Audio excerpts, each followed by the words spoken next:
2-0 victory. Highly rotated team. Harvey Vale. Wow. N'Golo Kante off the bench. Chalobah, Kepa. Overall, very, very good game, ladies and gentlemen. We now play Spurs. The draw has just ended. I've just been waiting for the draw, so I can do this review straight after. We've got Spurs coming up after this in the semi-finals, Arsenal versus Liverpool. But let's talk about this particular match. I'm really, really happy. All right. Here we go, back again on the other side of the coin. All right, welcome back to the other side of the coin, ladies and gentlemen. I must say, a very, very good performance from Chelsea. Highly rotated team. The likes of Harvey Vale starting, Jude Soonsup-Bell starting, Xavier Simons starting as well. Quite a lot of changes in terms of Malang Sarr, Saul, Barkley. Many changes in the backline. Kepa Arrizabalaga as well. I have to say, that first half and the entire match, to be honest, but let's start from the first half. We were mostly in control. We were literally in control. And it was really just the counter-attacks that caught us out. And that's quite understandable. Chelsea was playing so high up.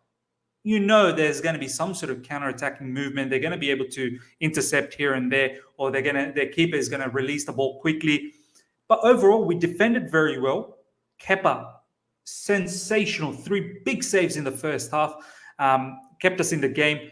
Chalobah, stupendous defending. And I'm going to talk about in details about some of these players. And we stayed in the game, and I was quite okay. Harvey Vale showed some incredible techers in that first half. Out of all the youngsters, he showed his class. And I feel like he's going to make it as a Chelsea player. I have to be honest, he will make it as a Chelsea player. And in the second half, we were in total control. Brentford had nothing. As soon as Barkley came off, thank God Kante came on. The match completely changed. Kante just absolutely took the game by the scruff of his neck. And everyone around him started to look really well. We ended up winning 2-0. First one was a own goal from, once again, great move from Kante, releasing the ball to Reece James. Reece James, first time cross, Kante gets its own goal. Second goal, very good movement again. Mount early pass to Pulisic into space. Pulisic wins the penalty, 2-0. Jorginho puts it away. Overall, very, very happy. Excellent match. I want to now talk about player performances. Okay, let's start from the back. Kepa Arrizabalaga, ladies and gentlemen, we don't need to be too much worried when Mendy goes on African Nations Cup. Mendy is looking good. I know Brentford didn't pepper any long shots, and that could still be a bit of a question mark, but if he can keep producing these clutch saves, which he's known for, I'm more than happy. And, if we ever give away any penalties, which I hope we don't, but if we do, Kepa is a very good shot stopper. Once again, class match from Kepa. Look very assured in the back. Out of the back 3, Sarr, Azpilicueta, and Chalobah all had a very good game. But I have to say, Chalobah for me was the standout. And I want to make a distinct comment here about Chalobah. Chalobah, I think, had the same back 3 against Brentford in the Premier League not that long ago, where Brentford peppered us in the last 20 minutes. We still ended up winning 1-0 and kept a clean sheet. And I feel like Chalobah has this ability to raise the levels of players around him. He doesn't necessarily need to have a Rudiger and Silva. He can raise his game itself is so good. There's some crazy stats going around in that particular match where, it looks incredible. Interceptions, tackles, whatnot. His reading of the play in the middle of the CB is so good. The amount of times he intercepted key interceptions against Brentford was exceptional. And I think he gives comfort to Malang Sarr and Azpilicueta. Now, if you look at Christensen, for example, against Zenit, I mentioned in the review, Christensen, for me, he's still a top defender, but for me, he's as good as the players around him. Christensen is excellent when he has a Rudiger, when he has a Silva. But when you give him a Malang Sarr and Azpilicueta, he can't seem to lift their levels. That game against Zenit, Christensen and Malang Sarr and Azpilicueta, they were so open all the time. And that had to do with something with the midfield as well, no doubt. But in this game, the midfield wasn't exceptionally strong either. But Chalobah, for me, is a kind of a defender that lifts other people's game, and I had to point that out. Let me know what your thoughts are in regards to this particular comparison that I've made. Saul was good, but better in the second half. Still very erratic in the first half, out of position at times, but second half much better. Azpilicueta, decent performance. And that's what SP does. 7 out of 10 performance all the time. Nothing fancy, nothing poor. Azpilicueta performances. So kudos to him. In midfield, I have to say, Saul, another good performance. In the first half, Regista, he looked a lot more comfortable. A couple of missed on passes, which is acceptable. It's going to happen. But overall, very good game from Saul. Second half, obviously, Kovacic came off and Saul had to go sort of left mid. That's where Kovacic was sort of operating. But Saul took that position. And I have to say, he didn't play that bad. He still continued playing well. Early crosses. A couple of crosses that were looking very dangerous too. So Saul, my man, continue working hard like this and build on this. Kovacic in the first half, very good. 45 minutes. It's all about just getting minutes in the belt now for Kovacic and just working up that fitness. So once again, those classic runs from midfield, and he's so free-footed, dribbling excellent. So for me, excellent work from Kovacic. It was interesting to see him playing as a left mid, to be honest. He was sort of in that position a lot more. Maybe that was the instruction to attack from the left side.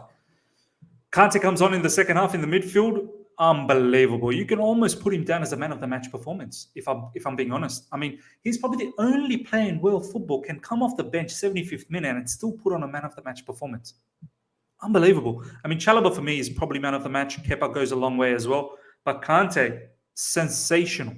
Let me know who your man of the match is. Probably for me is Chalobah, but let me know who your thought is. I wouldn't be surprised if you say Kante. Honestly, change the match.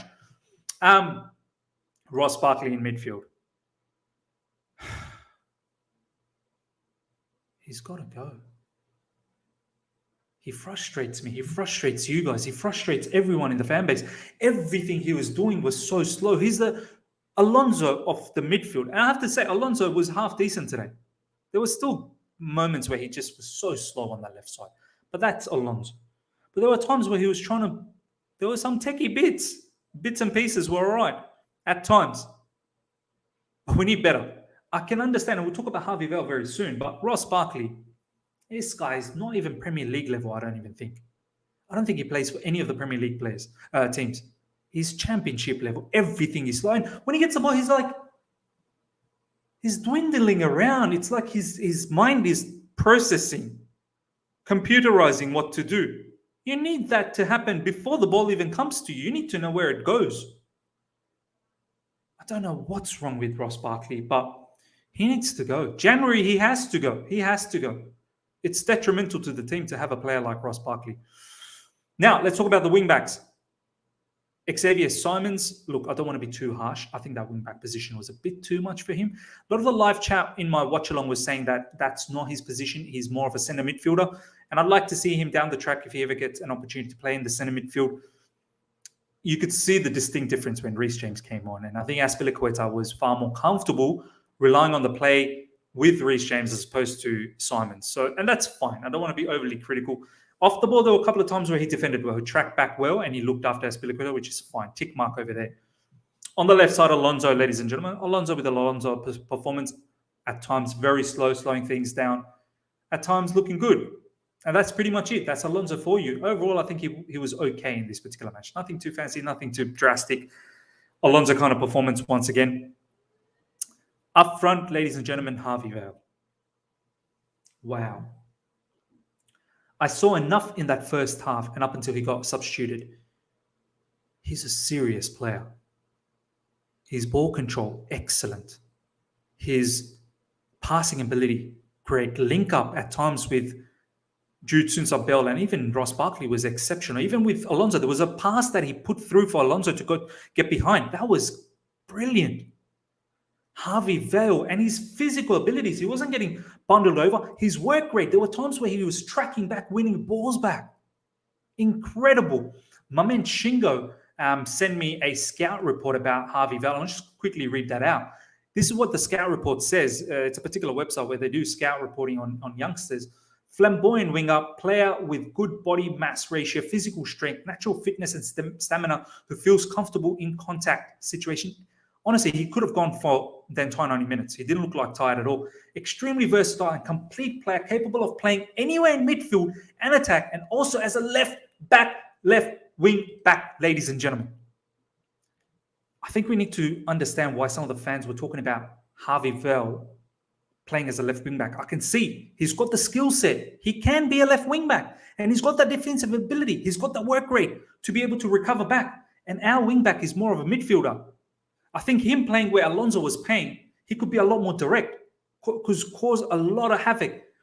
Watch out for Harvey Vale, ladies and gentlemen. This guy, it will be a Chelsea player. Mark my words. I've seen enough. There are certain players you just need to see enough to figure out what they're going to be, and Harvey Vale is it. Judson Bell, ladies and gentlemen, look, it's difficult to be a Chelsea striker. Very difficult to be a Chelsea striker. And for a youngster to come in to do that kind of level of job, few times his link up, his hold up was good, but overall, look, I don't want to judge him too early. It's a difficult position to play, and he needs to continue on in the academy. Hopefully, he'll get a loan elsewhere, and then he can develop that game. For me, it's still Armando Broja next season. Obviously, this season, Lukaku and Kai Havertz, they will share the load, but don't want to be overly too critical. Who else have I missed? Have I missed any other players? Let's have a look.